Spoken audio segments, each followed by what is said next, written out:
Trump has raised the H-1B visa application fee to $100,000 starting from September 2025. The one-time charge applies only to new applicants and does not affect renewals for existing H-1B holders. But at that time, it wasn't clear whether it is going to be new petitions or when it should be submitted, what's going to happen. Because the advisory, whatever the executive order wasn't clear, the advice could also not be clear. So we heard at least a lot of panic stories of people who were going to be on their way back to the Pujo holidays or something else. And they were in the plane, they wanted to stop the plane because it was said. That video, they want to get off. This whole logic of this will discourage extraordinary talent from coming. They have a separate visa for extraordinary talent. It is not like the Salman Rushdis and the Meera Nairs will not be able to go to America. They will be able to go to America on the O1 and they'll be able to stay there. So it's not unusual for a populist leader like Trump to have something like this. Is something like you'd expect from, like, say, like a Shiv Sena would do, this classic politics, that jobs for insiders. But I think it goes against the very creation of America. It is a country built by immigrants. Whenever it is so much easier to blame somebody from outside, it is seen as, oh, we don't have jobs, our people don't have jobs, but these are the ones who are taking away our jobs. I would say it's not that there won't be any American workers at all, but there is a price arbitrage which is used by many companies to bring workers on H-1B. And that is why there's a lot of discussion about what our own systems integrators, like Tata Consulting Services, Infosys, etc., what did they do? Best construction person, a lot of people are saying it's in the world, is Donald Trump. I hear a lot of people that I have the best construction. It's gold, it's ugly, it's expensive, and it's American. Just jealous because you don't have gold all over in Newslaundry's office. This is you're just envious. No. And Ladakh, for the longest time, had always held this complaint that, when Jammu Kashmir and Ladakh were a part of one state, they always had this complaint that Ladakh and Kargil was ignored at the cost of Kashmir, which was the blue-eyed boy of all politicians and their political leadership. And then, of course, the attention would shift to Jammu because of the Hindu consolidated majority there. And on Sonam Wangchuk, I think to kind of hound him now, go after him, call him tukre, Chinese agent, he went to Pakistan. It is so bad because you wouldn't have a protester who would be that on your side as he is. Yeah. He's consistently heard the Indian government out every time last time he came to Delhi, he left. Welcome to Chota Hafta. Now, Chota Hafta is but a small, Chota version of a complete weekly podcast, Newslaundry Hafta. The Newslaundry Hafta is where you get the week's news, what made the headlines, what didn't make the headlines, but the full version is available to subscribers only. And I don't mean YouTube subscribers, although YouTube subscribers are also very welcome, very grateful to you, but also to Newslaundry subscribers, the paying subscribers who pay to keep news free. So you can also become a paying subscriber by clicking the subscription link. Now, what do you get if you're a paying subscriber? You get access to all our paywall content, all interviews, podcasts, and importantly, you get access to a full unedited Hafta, where you not only get to hear the week's news, but you get to hear the Newslaundry editors' positions on matters. You get to see their biases, what are their prejudices. It's an exercise in transparency while also informing you, and we have a few quips and jokes and agreements and disagreements thrown in. So listen to the full Hafta, subscribe to Newslaundry, and pay to keep news free. Here we go. अंग्रेज अपना लगान और Newslaundry अपना हफ्ता कभी नहीं छोड़ते. Welcome to another episode of Hafta. Before I introduce the guests and all that we have to offer in this episode of Hafta, I would like to tell you what we have to offer next week in Bangalore. The Media Rumble is coming to Bangalore. Yay! So, Bangalore traffic, adjust Mahdi. You see, I'm already picking up Bangalore slang. Adjust Mahdi. Pooja is shaking her head in the patronizing way that most of my colleagues do, that this uncle tries to be cool and fucking falls flat on his face each time. But anyway, I was told that in Bangalore, you said just Marty if you want to sound cool, so I'm trying. Not to sound cool. Not to sound cool. Oh. Damn, I have the worst advisors. It's very 2005. We'll teach you more in lingo. Well, Krishan, you're a worst advisor. You're fired as my Bangalore coolness advisor. So, the Media Rumble is coming to Bangalore. We have a lineup of fantastic speakers, including my wonderful colleagues Manisha and Pooja, who will be there. I will be there serving tea and coffee for all of you who attend, but only subscribers can attend.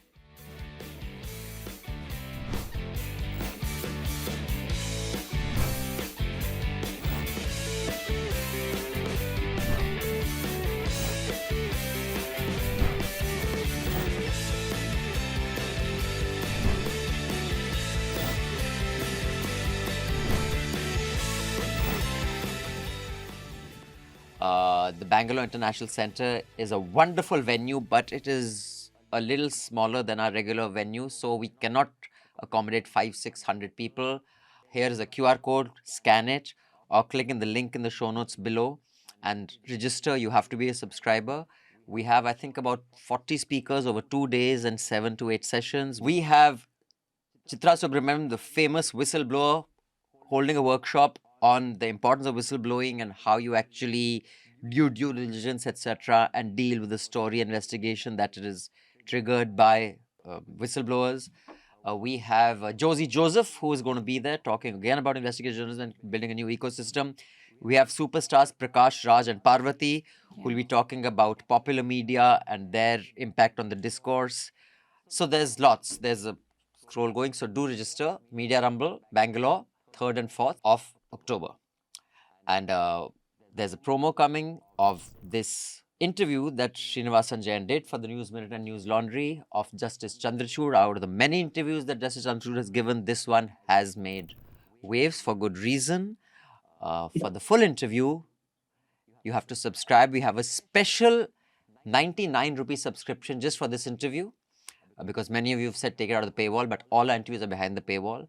But if you really want to watch this, you can take this one subscription, which will last a week, and you can watch this interview. But we do hope you will subscribe and pay to keep news free because we are an ad-free platform. We don't have any money from any of the other large advertisers. Right, so before we get into the discussion of H-1B, what are the headlines, Manisha? A, what is the procedure? I know this prevents people from quitting their jobs because until some other company sponsors you. Earlier, how much did the company have to pay to sponsor you? How does it change things?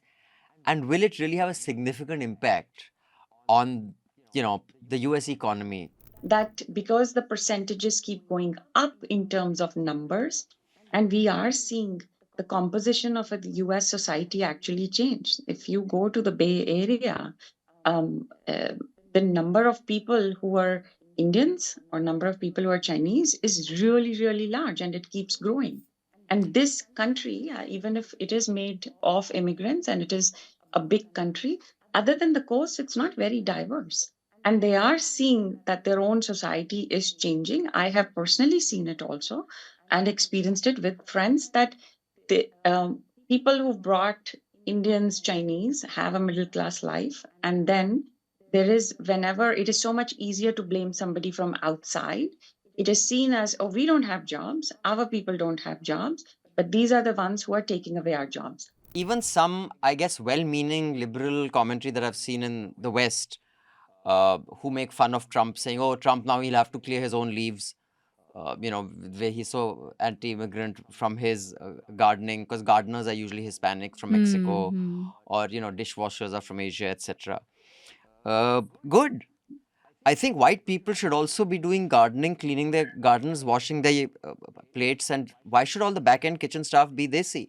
There aren't enough of them. No? I don't That's all. fundamentally see anything wrong with the logic of this. It is. No, I agree with Abhinandan. It is the sentiment that is anti-immigrant and racist, but the logic is not. So, I mean, of course, it is real politics, and this is very much the politics of, say, a Himanta Biswa Sarma in India or Pushkar Singh Dhami when he says Uttarakhand has been taken over by Muslims. It is a fact that a lot of Muslim from UP, plains of UP, are now in jobs like construction, tourism. There's been an increase. So he's using that fear that Uttarakhandis have that, oh, our way of life is being taken away. And now we can visibly see a mosque or we can visibly see Muslims around us. And it's a concern to which politics responds that, okay, we will take care of your sentiments and we'll make sure that Uttarakhand is only for Uttarakhand. So it's the same sort of politics play out there. I'm not sympathetic to it, and I'm specifically not sympathetic to the white man's anxiety of being taken over or being surrounded by brown people. It is inevitable. It's a pendulum swing. You went all over the world.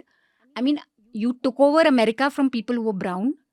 So now deal with it if brown people are going to come and take away things from you, and deal with that same thing in Europe and England. And I have very little sympathy for that. I think it should happen. It is a natural course of history where the white man should be overrun by the brown people. I will say in this country, right now, there are many problems, and immigration is a problem. Homelessness is a problem. Opioids is a real problem. Guns is a real problem. But it is much easier to make somebody else an enemy for, of course, any leader, even to solve the actual problems. And for dishwashing and other such stuff, I will say there is a variety of visas which are available precisely for those kind of jobs. Nobody wants to pick up strawberries here. That is why the farm visas exist. And then nobody wants to do a lot of various level work. Most of the construction in Manhattan now is done either by a lot of people who have come from India, or from a lot of Polish people are there. Construction is not done by many of the people who perhaps, as we would say, were like, I don't know, natives here or something. You need to understand that maybe these companies will actually, keep back and recruit and pay that high amount of money for the highly skilled talent. But a lot of these highly skilled talent, even if they were to come back, they would still look at alternate countries. Because in India, the problem is that you are not spending on innovation. You're not spending on research. These are the areas where people actually want to go into countries like the US or to Europe and to, proceed with their work. People don't go out only for the salary, Abhinandan. I think it's just the important thing for people to remember. So, Smita, you have spoken to people there on the ground. 4 people have died. They are all young in their 20s. BJP office has been set on fire. And this is in demand for statehood for Ladakh. Ladakhis have always been termed as, as very loyalist, patriotic to the Indian flag. They have been India's eyes and ears on the ground when it comes to the bordering region, which is so sensitive with China, when it's the line of actual control. So this violence by itself is quite astounding. And I would say it's kind of a turning point in this region, which can become a huge problem moving forward now for India, because even if we saw the LSE heating up, Galwan happening in 2020, Ladakhis we knew were always going to be peaceful, going to be on the lookout, be on the vigil, and be a part of the security forces there and help the security forces. So I think the kind of sense of alienation that we have always talked about, Kashmiris from center, you're walking into that situation. And also the development part that you were talking about, right? What is development? There are huge solar parks coming up that many people see as a threat to their very, very fragile ecology. There was, I think, 2023 Ladakh, some industrial plan that they came up with, which has been shelved, of course, now after protests. But that unilaterally would just, bring in people from outside, not necessarily create jobs for Ladakhis, but even if they did create jobs, would be in such a way that it would completely alter the ecology of Ladakh, something that they've protected for so many years. I think they have been arguing for this for a very long time, almost 2-3 years since they've been protesting, and I think they've been pushed to the wall. So 6th schedule is a little contentious even for the Indian government, because it was designed for the Northeast. The rest of the tribals across the country have the 5th schedule because they're assimilated. The idea was that, okay, a tribal in Rajasthan is not really distinct in a way that, say, a Naga tribe may be, where they're still very rooted in their own identity. So extending the 6th schedule to Ladakh is quite significant, and the government actually cannot just hand it over because it could mean a lot of things. And I think it'll need a constitutional amendment. So 6th schedule, I think, is complicated to negotiate, but the central bone of contention, like in many things, is land. These are communities that are already... बस मुफ्त में इतना ही मिलेगा. For the full uncut podcast, subscribe to Newslaundry and pay to keep news free. The best way to listen to The Hafta and indeed all our podcasts is through the Newslaundry app. You can download the app by clicking on the links given in the show notes. So do download our app and get the best podcast experience. And also pay for news and support a new news media ecosystem that Newslaundry is trying to encourage, where we are accountable to you because we run on contributions that you make. We don't take government ads, we don't take corporations ads, so that news serves the public, because when the public pays, the public is served. Subscribe to Newslaundry, click on the link in the show notes below and proudly say, I pay to keep news free.